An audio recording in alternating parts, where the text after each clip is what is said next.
What's good, all the people of the world? This is your boy Fat Boy Fish, aka your host of Fat, and I had my topic today. I had wrote it down just so I don't get off topic, but I want to read what I wrote and then I want to talk about it with the little bit of time I do have. Crack cocaine was the biggest problem in all our communities. Back in the 60s, drugs was not a big problem in our communities because you had strong black men that stood together to keep drugs out of our communities and out of the hands of our kids. I look at crack cocaine as the first start of all the problems in our community. At this point, the distribution of crack cocaine was an all-out war on black families. So you might ask yourself, who is to blame? The Black Panthers told us in the movie The Panthers that it was the FBI.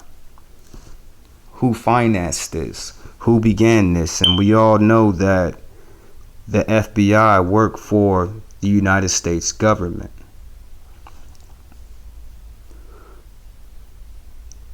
Before crack hit the streets, there was no gun shooting, no gun shootouts. Don't get me wrong, nobody's perfect, but these days was better because as black people we still practice self-love and love amongst our people. So you can say crack fueled black on black crime. People wanted a shot at the large fast money. To this day, we still got men and women fighting to get over their addiction. And they tell me that it's one of the hardest things that they have ever done is to try to shake their addiction to crack cocaine. Now, that's what I wrote. Now let me talk real quick. Now, before in the 80s, we got along with each other. There was no gang violence. There was no black on black crime. It was none of that. We practiced love amongst ourselves and we all got along. Don't get me wrong, our community's been suffering because of lack of resources and whatnot, but you didn't have what you have today. So as I look at my people now and the time that we in now, I look at we're still suffering from the effects of when they push crack cocaine in all of our neighborhoods. Now, let me talk about my city. Before crack cocaine became a big thing here in Fresno, black people owned 80% of everything on the west side. All the houses, all homes, everything. We owned everything. The west side was 90% black. Now, after the aftermath of crack cocaine, we only own probably 40% of it now. Maybe we edging on that. But look how great we were as a people in the 80s before they introduced drugs into our neighborhood. Now, I can't be mad at gangsters for wanting to try to make that fast money, but at the same time, you hurting your people by selling these drugs. Crack cocaine is the biggest problem that we face nowadays. Drugs, period. So when you see all these people out here that's selling drugs and doing drugs, the people that's selling drugs, they're making it better for the community because it's pushing it down. You know what I'm saying? It's not giving it life to grow. You know what I'm saying? But what would it take to get drugs out of our communities? This is one of the biggest things that we're facing. If we want to have a great community, we have to get drugs out of our communities. Now, from the people, all my older brothers and sisters out there, they talk to me like I wrote down. They say beating crack cocaine is one of the hardest things that they face. They working, they got jobs, but many times it was harder for them in their life. They was giving into their addiction. So if you want to help your people, stop giving them drugs.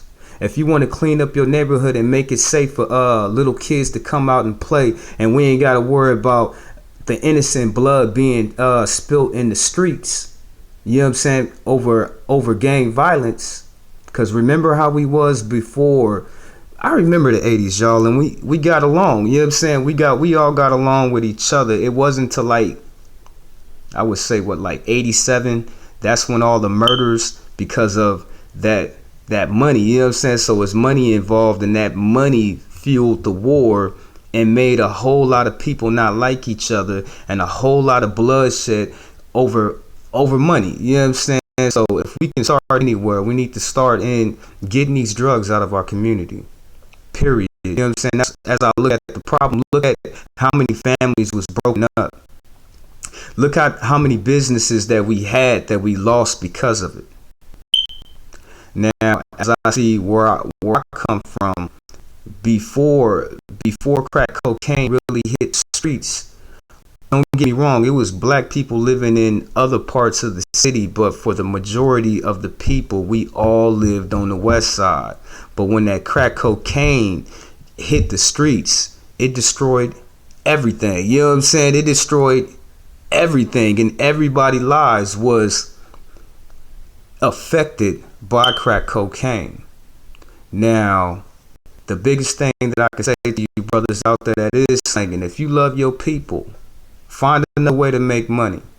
You know what I'm saying? Who would be more wronger in this question I ask you? The person that told the lie, or the person that keeps the lie going? Because that's what you in right now. You have a choice to help your people and to do something else. Now, I know it's quite appealing, that fast money. I'm not gonna lie. You know what I'm saying? Who wants to make $10 an hour when they can sit up and make 1,000 in one day? I understand completely, but at this point in our development of us getting back to where we was, you know what I'm saying? Because in the 60s we were great. In the 80s we were great until, and I read an article on the HuffPost that links up the CIA to cocaine scandal, and how they took a part of it. And when you have people like Ronald Reagan coming out talking about it's a war on drugs, what he really was saying, it's a war on the black family, because didn't nobody else get crack cocaine pushed in their hood? You know what I'm saying? Poor white people, they didn't get crack cocaine pushed on them. Hispanic people, they didn't get crack cocaine pushed on them. It was used as a suppressant for our community. Now, that happened to us in the 80s, and look what we're doing to ourselves now. We still suffering the aftermath of crack cocaine. That's what I'm saying to you. So as people, we don't have to get these drugs out of our neighborhoods, away from our children, and help our brothers and sisters out there that's strung out on it. If they can't get it, then they're going to be forced to kick that habit. But as long as you keep on feeding to them, man, you should be ashamed of yourself. You really should, because these is your aunties, these are your uncles, these is your mama, these your daddy, these your little cousins that you selling this shit to. So you hurting your own people at the expense of getting rich. What kind of person are you? I would never want to get rich off the backs of my people, pain and suffering. I tell you that right now. So I ask you, brothers and sisters that's out there in that lifestyle, do you want to continue to hurt us as people? This is your boy Fat Boy Fish with my topic for today. And if you listen to this message, I ask that you just listen to it and come to some type of understanding. Peace and love to all my brothers and sisters out there. Black power.